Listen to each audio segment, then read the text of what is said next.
Viete, že opál zo Slovenska má hodnotu väčšiu ako diamanty?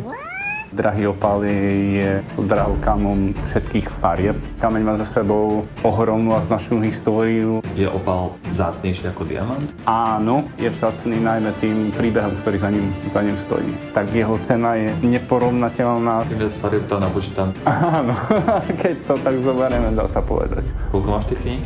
Ani sám neviem, 77 karátov. Ten som držal v rukách, ruky sa mi chveli. Hovoril som si teda, akože tento kameň ti rozhodne nesmie spadnúť, lebo...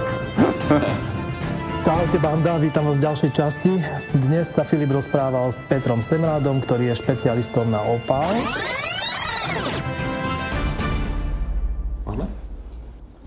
Tak, ja by som u nás v I Love Jewelry privítal Petra Semráda. Ahoj. Ahoj. Peter, myslím, že som nepovedal tvoje celé meno. Ty máš niekoľko titulov, koľko ich máš, prosím ťa? Neviem, ja som dosť priateľský a teda to znie dosť formálne, ale som v podstate inžinier geológie, aby som to špecifikoval. A potom mám titul PhD, doktor filozofie. A ty sa teda zaoberáš opálmi? A opálmi sa v podstate zaoberám od čias, keď som sa začal zaujímať o minerály. A z pohľadu zberateľa v podstate zbieral som kedysi minerály. Okrem zbierania minerálov teda som sa zúčastňoval svojho času aj mládežníckych voľnočasových aktivít. Táto kombinácia v podstate prispela k tomu, že som sa dostal k opálom a v podstate aj k ich lokalite.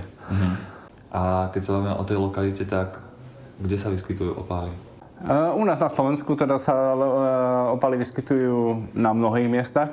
Jednou z tých lokalít, najvýznamnejšou, je lokalita Červenica v okrese Prešov, kde sa kedysi svojho času ťažili drahé opály, teda špecifická odroda, ktorá vyniká alebo odlišuje sa od ostatných druhov opálov farbohrou.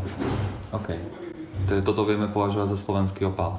Áno, to je v podstate to, čo v súčasnosti považujeme za slovenský opál, pretože v roku 2016 prebehla registrácia geografického označenia a od tohto momentu sa fakticky opál z tejto lokality spracováva a dostáva do obehu ako slovenský opál. Čiže je to potrebné chápať ako v tom zmysle v podstate v obchodnom. Takže má ten opál aj väčšiu históriu ako do roku 2016, alebo? Áno, rozhodne.